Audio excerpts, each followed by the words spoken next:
예, 불면증 하나로 다 뒤집어진다. 불면증 하나로 다 뒤집어진다라는 제목으로 하나님 말씀 증거하도록 하겠습니다. 우리 섭리와 우연 이거 대비할 수 있다 그랬죠. 뭐 우연이 뭡니까? 의미 없는 사건의 나열 이게 우연이인데 섭리는 하나님이 주관하신다. 하나님이 일하신다. 그래서 섭리 그러면 그냥 쉽게 God works 하나님이 일하신다 이렇게 이해하면 된다는 것입니다. 그러니까 세상 만사 다 하나님이 일하시는 거잖아요. 그렇다 그러면 우연은 없다라는 것입니다. 섭리의 손길 아래 살아가는 것만큼 강한 것이 없다는 것입니다. 언제 하나님이 일하시죠? 우리가 맨날 외우잖아요. When we pray 우리가 기도할 때 God works 하나님이 일하신다. 그러니까 우리가 기도할 때 하나님의 섭리의 손길, 하나님의 일하시는 손길을 제일 강하게 볼 수 있다는 것입니다. 항상 깨어서 기도하는 믿음의 종 되기를 축원합니다. 오늘 내용을 보면 첫 번째는 세 단계로 나누겠는데 왕의 불면증입니다. 이건 우연이 아니라 섭리라는 거죠. 에스더에서는 하나님이라는 이름이 한 번도 나오지 않습니다. 그렇지만 하나님의 이 섭리의 손길이 여기저기 다 보이잖아요. 조용하지만 하나님의 개입이 있다라는 것입니다. 1절 보니까 그날 밤에 왜 딱 그날 밤이죠? 이게 하나님께서 역사하시는 밤이죠. 에스더가 잔치 다음날 오라 그럴 때 그 두 번째 잔치를 하기 전에 이런 꿈 가운데 또 아니면 그날 밤에 잠을 못 이루어서 깨게 만든 하나님의 손길이 있었다라는 것입니다. 대개 왕이라 그러면요 잠이 안 오면 여러분 왕 아니라 그래도 좀 돈만 좀 있다 그러면 잠이 안 오면 어떻게 하십니까? 뭐 이렇게 음악가를 불러가지고 뭐 음악을 연주하게 한다거나 아니면 우리 뭐 돈이 없으니까 그런 잠 잘 오는 음악을 틀거나 아니면은 뭐 왕이니까 뭐 안마사 같은 거 불러가지고 뭐 가볍게 안마해주면 골아 떨어지지 않습니까? 그렇게 해야 될 것 같은데 이해가 잘 안 돼요. 잠이 안 오는데 역대 일기를 갖고 오래. 재미도 없는 거 소설책도 아닌데 그죠? 역대 일기를 갖고 오라 그러고 그걸 폈는데 또 마침 어느 부분에 읽게 되냐면은 그 모르드게가 이렇게 죽이려 그러는 그저 이렇게 살해하려 그랬던 것들을 이렇게 고발하는 얘기가 나오죠. 암살 음모를. 그게 2장 21절에 나오는데 그 부분을 읽었다라는 거예요. 그래서 암살 미수 사건이 있었는데 그것을 드러냈던 사람이 모르드게구나. 이걸 깨닫게 되었다라는 것입니다. 근데 여기서 좀 이상하죠. 핵심이 뭐냐 하면은 한번 보십시오. 이 전체적인 에스더의 내용의 핵심은 뭐냐 하면은 왕과 하만을 분리시키는 거예요. 근데 이거에 하나님께서 지금 도와주시는 장면이 나옵니다. 그 도와주는 내용이 뭐죠? 그 왕은 생각할 때 이상한 거예요. 아니 암살 미수 사건 그러면 큰 사건 아닙니까? 엄청나게 큰 사건인데 왜 하만이 나에게 보고를 안 했지? 이때부터 이제 의구심이 더 생기는 거죠. 이런 중요한 사건을 왜 내가 모르고 있지? 우리는 2장에 살필 때 그랬죠. 이렇게 엄청난 일을 했는데도 불구하고 대가를 받지 못하고 상을 받지 못한다는 거. 이거 억울한 거 아니냐. 근데 모든 일들은 좀 은밀히 할 필요성이 있습니다. 묻어놓으면요 하나님이 그거를 폭발력 있게 몇백 배로 사용해 주신다라는 거예요. 그래서 우리 크리스찬들은 무슨 마음을 가져야 되냐면 은밀함이 몸에 배어 있어야 됩니다. 은밀함이 몸에 배어 있는 사람은요 그 작은 거 하나를 가지고 폭발력이 있기 때문에 이게 100배 1000배로 사용돼요.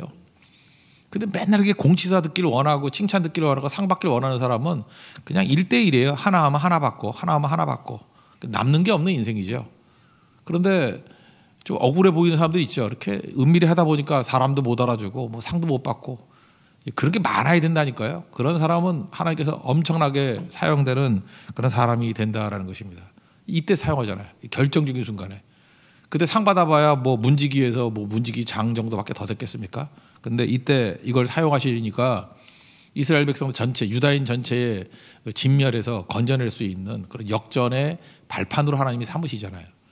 그러니까 우리 인생 가운데도 이렇게 은밀히 행하는 것이 몸에 배 있는 우리 하나님의 종들 되기를 바랍니다.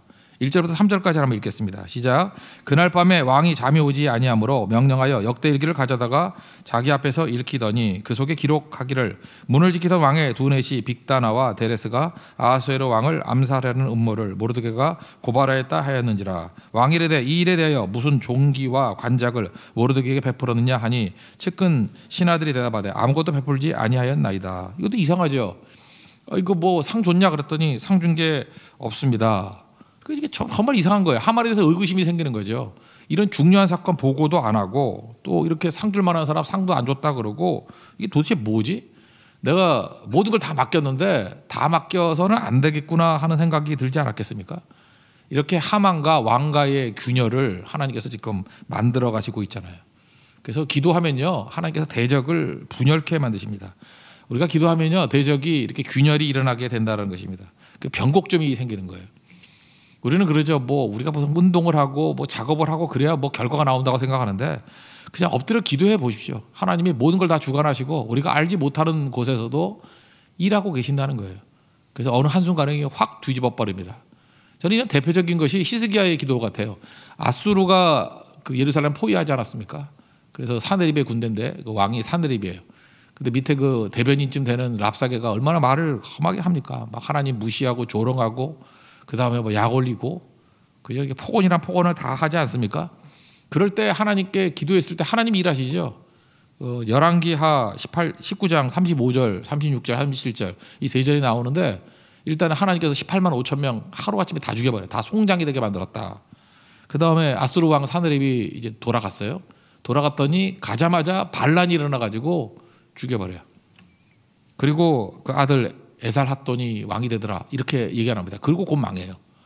잘 보세요. 이게 아수르라는 게 우리가 뭐 맨날 들으니까 별거 아닌 것 같이 보이지만 어마어마한 제국입니다. 뭐 바벨론, 로마 제국 뭐 이런 거 필적할 만큼 엄청난 제국이에요. 근데 그 제국이 우리가 힘 모아가지고 대항한다 그래서 그 언제 무너지겠나 그런 생각이 들거든요. 근데 하나님이 일하시니까 진짜 하루아침에요. 하루아침에 18만 5천 명이 가고요. 하루아침에 왕이 죽고요. 하루아침에 나라가 무너져요. 제국이 무너진다고. 하나님이 하시는 일이 이런 일입니다. 그렇다 그러면 우리 삶 속에서 벌어지고 있는 답답해 보이는 일들이지 않습니까? 이게 우리가 무력해 보이고 연약해 보이고 도무지 변화되지 않을 것 같이 보이는 거. 그거 우리가 발버둥치다가 되는 게 아니에요. 엎드리는 자를 통해서 하나님께서 일하신다는 것입니다. 그래서 기도는 강합니다. 여러분 믿습니까? 기도의 힘보다 강한 게 없다는 거예요. 기도보다 더 많은 일을 행할 수 있는 것은 없다는 것입니다. 우리도 하나님 앞에 기도를 통해서 하나님의 섭리의 손길을 체험하는 우리 믿음의 신실한 종 되기를 축원합니다. 그 다음에 두 번째 단계는 뭐냐면 이 하만이 대적 아닙니까? 대적의 술수를 통해서 하나님이 역이용 하신다는 거예요. 그를 높이신다는 것입니다. 유도하고 비슷해요. 상대방의 힘을 통해서 하나님께서 오히려 이기시게 만든다는 거예요. 높여주신다는 것입니다. 이거 시편 23편에도 나오잖아요. 원수의 목전에서 내게 상을 차려주시고 원수의 목전에서 상을 차려주신다. 이거 읽을 때마다 맨날 그 하만과 모르드게 생각이 나요. 이게 역전되는 일들. 먼저 왕은 잘 잊어버립니다. 그래서 이 왕 좀 멍청한 왕인 거 아시죠? 아하수에로 승질만 급하고 막 이런 사람인데 이게 밤중에 그 내용을 알았어요. 상 좋니 안 좋니. 그러다가 만약에 골았다 잤다 그러면 아침에 잊어버릴 가능성도 크죠. 안 그렇습니까, 여러분? 중요한 거 뭐 깨우쳤는데 메모 안 하고 자면 아침에 어저께 저녁에 뭐 되게 중요한 게 있었는데 그래서 저같이 설교하는 사람이나 뭐 이렇게 지도력을 발휘해야 될 그럴 사람들은 메모가 항상 있어요. 메모장이. 참 이상해요. 그죠? 아주 젊었을 때도 그랬어요. 머리 팍팍 돌 때도 그 메모 해놓지 않으면 잊어버릴 때가 되게 많아요. 그러니까 아하수에로도 이거 뭐 자기 일도 아닌데 잊어버릴 수 있는 상황이 되지 않았습니까? 그래서 누가 뜰에 없느냐, 우리식으로 표현에 의하면 걔 누구 없느냐 뭐 이랬다는 거예요. 근데 마침 누가 있었어요? 하만이 거기 있었어요. 밤중에 하만이 있을 리가 없잖아요. 근데 하만이 거기 왜 왔어요?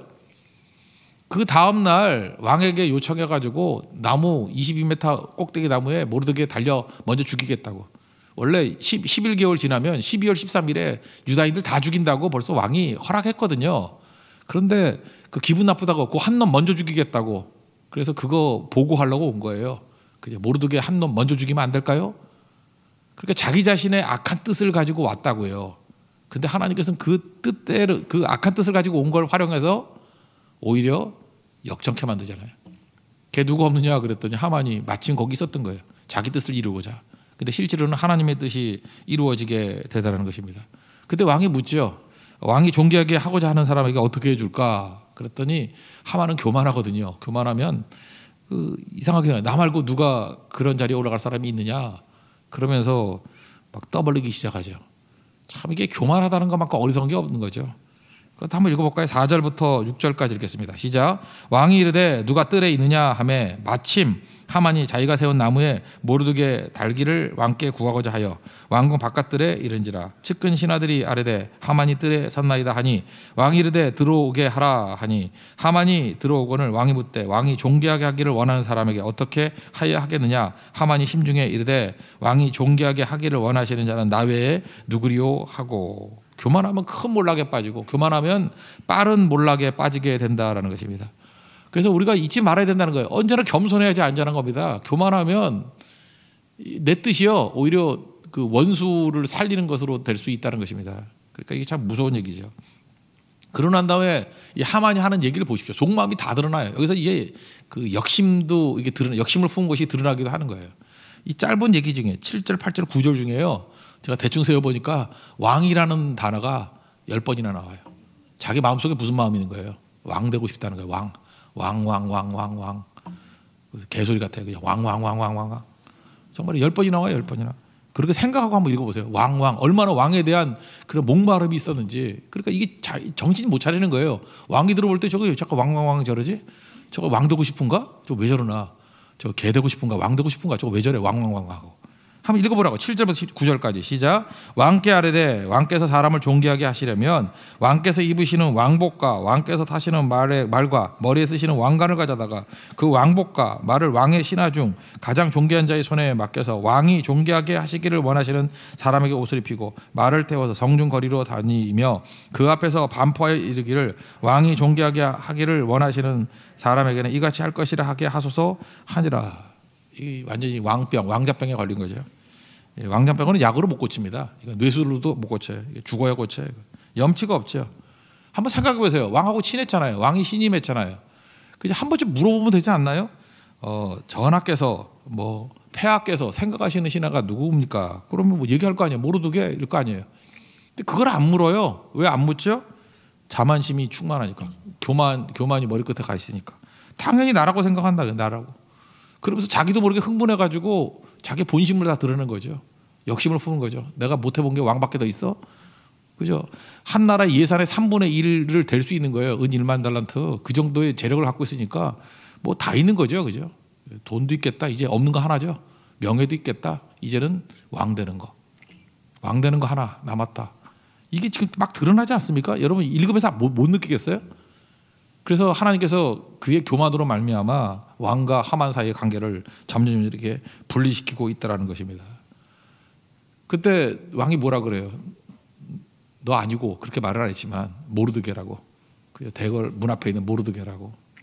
그리고 네가 가가지고 마부 노릇해라. 이게 수치죠.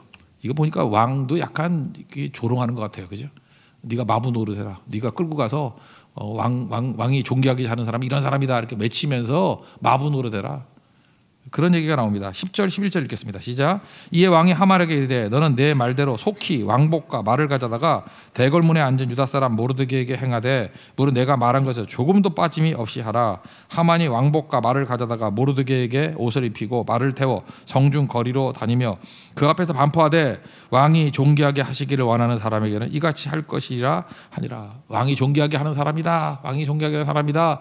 이렇게 막 소리 외치면서 마부 노릇하면서 퍼레이드를 하게 만들었다라는 것입니다. 이게 뭐야? 멘붕 온 거죠. 멘탈 붕괴. 멘붕이죠, 멘붕. 이게 뭐 얼떨결에 하긴 했지만 이게 뭐 다 무너져내는 정신이 잃은 거예요, 지금. 제정신이 아닌 거죠. 그래서 사실은 이러고 다시 모르드게는 돌아갔어요. 12절을 보니까 모르드게는 다시 대궐문으로 돌아오고, 그렇지만 하만은 번뇌했다. 머리를 싸매고 돌아왔다. 멘붕 왔다는 거예요, 멘붕. 이제부터 제정신이 아니라는 것입니다. 반전 중에 반전이 일어나는 거죠. 하나님께서 이렇게 순식간에 일을 이루신다는 거예요. 여러분 삶 가운데도 이런 반전의 승리가 있는 축복이 임하기를 바랍니다. 그저 겸손하게 하나님 앞에 기도하면 이런 일이 벌어진다는 거예요. 이 하만이 어떻게 금방 무너지는지 한번 보십시오. 돌아왔습니다. 근데 하나님께서 역경 중에도 위로를 주시는 것 같아요. 그 위로 중에 하나가 뭐냐면은 그를 채워주시는 거죠. 그 우리가 어려움 당할 때요.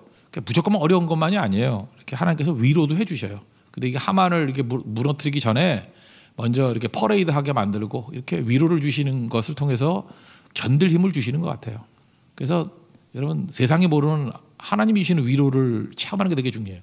예수님이 십자가 지시잖아요. 십자가 지시기 전에 그 시작할 때가 언제냐면 가이사랴 빌립보에서 시작하는데 그 직전에 뭐가 있냐면 변화산 체험이 있어요. 그러니까 변화산 체험 이후에 이제 예루살렘에 올라가서 십자가 지시는 거예요. 그 마지막 일주일이거든요. 근데 그 전에 가이사랴 빌립보에서 변화산 체험이 있다니까요. 그게 무슨 얘기입니까? 좌우에 모세, 엘리야 보여주시면서 하늘에서 음성이 들렸죠. 너는 내 사랑하는 아들이라고. 그 격려가 있었다고요. 그래서 십자가를 질 때까지 힘차게 나아갈 수 있었던 거예요. 우리도 마찬가지입니다. 하나님의 일을 하다 보면요 힘들고 어려움만 있는 게 아니에요. 그 세상에 알지 못하는 놀라운 격려가 있습니다. 그 격려로 승리해야 돼요. 우리 사도행전 16장에 보면은 그 가이사랴 빌립보에서 바울과 실라가 감옥에 갇혔습니다. 아니 주의 일을 하는데 감옥에 갇힐 게 이상하잖아요. 가라 그래서 간 거 아니에요. 유럽으로 가라 그래서. 원래 유럽으로 안 가라 그랬잖아요. 그랬더니 마게도니아 환상 보고 가라 그래서 간 거 아니에요. 그런데 뭐 귀신 점치는 여자 고쳐줬다고 감옥에 들어갔잖아요. 그렇지만 낙심하지 않냐고 찬송하고 기도하지 않았습니까? 그때 하나님의 격려가 뭐예요? 옥토가 움직이는 거죠. 그래서 옥문이 열리는 거. 사실은 옥문이 열리면 타러 가라고 열린 거 같잖아요. 근데 도망쳤어요, 안 쳤어요? 그 간수가 자결 하려고 그러니까 여기 있다고 우리 도망 안 친다고. 근데 하나님께서 왜 그러죠? 도망도 안 칠 걸 왜 옥문을 열어서 뭐 하려고 그래요? 저는 이거 일종의 하나님의 격려라고 생각해요. 하나님의 격려. 야, 너희 도망 안 칠 거 알지만 내가 마음만 먹으면 옥문도 열 수 있어. 그래서 그 머무르는 걸 통해서 간수가 죽게 돌아오고 온 가족이 예수 믿고 주 예수를 믿으라 그럼 너와 내 가족이 구원을 받으리라. 그런 말씀이 나오잖아요. 그죠? 31절에. 구원받고 그 다음 날 또 뭐 명령에 의해서 또 풀려나잖아요. 이게 모든 게 다 뭐예요? 하나님의 격려라고. 그래서 여러분 하나님의 뜻대로 순종하고 나가면 이렇게 알지 못하는 격려가 있다는 것입니다. 모르드게에 주셨던 격려 여러분의 삶 가운데도 그대로 임하기를 축원합니다. 분명히 이런 격려해 주실 거예요. 어려운 가운데도 나만 알 수 있는 하나님이 주신 특별한 위로와 격려가 넘쳐나게 된다는 것입니다. 그리고 이제 하만은 뭐예요? 하만은 격려가 아니라 멘붕이니까 그냥 우르르 무너지기 시작한다는 것입니다. 멘붕이 왔어요. 집에 돌아왔습니다. 그래서 당한 모든 일을 아내와 친구에게 얘기했어요. 이 아내가 여자들은 좀 촉이 있다 그러잖아요. 역시 촉이 있어요. 그래서 뭐라고 얘기하냐면 하나님이 함께하는 사람이기 때문에 이거 당신 못 이길 거라고 예언 비슷한 얘기를 해요. 13절 한번 읽겠습니다. 시작. 자기가 당한 모든 일을 그의 아내 세레스와 모든 친구에게 말하며 그중 지혜로운 자와 그의 아내 세레스가 이르되 모르드게가 과연 유다 사람의 후손이면 당신이 그 앞에서 굴욕을 당하기 시작하였으니 능히 그를 이기지 못하고 분명히 그 앞에 엎드러지리이다. 과연 유다 사람의 후손이면 이게 뭐예요? 하나님이 도우시면 못 이깁니다. 그 얘기죠. 하나님이 도우시면 못 이깁니다. 이거 얼마나 지혜로운 얘기예요. 그리고 거기 지혜로운 사람들도 그런 얘기를 하더라는 거예요. 난 여기서 걱정됐어요. 갑자기 아내가 이렇게 좋은 얘기를 하지? 지혜로운 친구가 옆에 있었네? 그래서 계속 거기서 시간을 끌었으면은 하만이 지혜로워지겠죠. 근데 하나님이 그걸 놔둘 리가 없죠. 여기서 템포가 빨라져요. 그 지혜로운 소리 맘만 딱 보고 끌고 갔어요. 맘만 딱 보고. 14절 읽겠습니다. 시작. 아직 말이 그치지 아니하여서 왕의 내시들이 이르러 하만을 데리고 에스더가 베푼 잔치에 빨리 나아가니라. 난 이게 빨리라는 단어에 이렇게 은혜를 받을지. 우리 민족이 제일 많이 쓰는 게 빨리잖아요. 빨리. 악한 마귀가 그 역사하는 사람에게는요, 하나님께서 그 치실 때 조급하게 만들어요. 그죠? 더 지혜롭지 못하더라. 빨리. 그래서 끌고 가가지고 지혜롭지 못하게 만들어 버린다는 것입니다. 이게 얼마나 중요한 거예요. 그러므로 하나님 앞에 엎드려 기도하기만 하면요, 원수는 그냥 무너져 내리고요, 경솔해지고요, 교만해져서 망하게 만든다는 것입니다. 그래서 여러분 세상이 우리가 싸워서만 이긴다고 생각하면 안 되고요. 대부분의 일들은 자멸입니다. 자멸이에요. 그리고 하나님께서 손대시면요, 그냥 이 불면증 아무것도 아닌 그냥 사소한 일 하나 가지고 전체가 우르르 무너져 내린다는 거예요. 그럼 우리는 세상을 두려워하지도 않고 염려하지도 않습니다. 하나님 믿고 의지하는 백성들아 주만 바라보고 나아가면 최종 승리하게 될 것입니다. 여러분 믿습니까? 그게 중요하다는 거예요. 그래서 성경이 매번 얘기하잖아요. 그 야고보서 4장 10절에 나오죠. 주 앞에서 낮추라. 그럼 너희를 높이신다. 여기서 뭐 모르드게가 에스더가 자기를 높이려는 게 어디 있어요? 하나도 없잖아요. 그냥 잠깐만 낮아지려고 하십시오. 낮아지려고. 튜브하고 똑같아요. 튜브, 물에 뜨는 튜브 있잖아요. 튜브. 그거 물속에 넣으려 그러면 넣을수록 부력 때문에 튀기죠. 위로 올라가죠. 우리 인생 그렇게 살아야 돼요. 모든 힘을 다 기울여 가지고 은밀히 하시고 모든 힘을 다 기울여 가지고 겸손하게 하시고요. 모든 힘을 다 동원해서 낮아지고 하여튼 우리에게 힘 주어진다 그러면 자기 부인하고 힘 주어진다 그러면 자기 십자가 지고 계속 그러고 한번 살아가 봐요. 하나님이 높이신다고요. 원수의 목전에서 상을 베푸신다고요. 근데 제일 어리석은 게 뭐예요? 교만함이에요. 스스로 높아지고 자가 발전해가지고 높아지려고 그러고 뻐기려고 그러고 자랑하려고 그러면 어느 순간인가 여러분들 수치를 당하게 되고 죽음의 자리에 놓이게 될 것입니다. 원래 그 지혜에 붙들고 섭리의 손길 하나님이 일하신다는 것을 믿고 그죠? 기도하는 백성, 그리고 날마다 은밀히 행하는 것이 몸에 배이는 백성, 그리고 결코 교만의 그림자 냄새도 나지 않는 겸손으로 서 있는 하나님의 종 되기를 축원합니다. 그러면 우리가 죽음의 상황에 놓여 있다 할지라도 다시 살아나게 될 것이고, 그죠? 그 다음에 낮은 자리에 있다 할지라도 주께서 높여주시는 은총을 체험하게 될 것입니다. 부활의 능력을 체험한 하나님 종 되기를 축원합니다. 자리에서 일어나겠습니다. 주 하나님 독생자 예수, 우리 부활 찬양하겠습니다. 살아계신 주.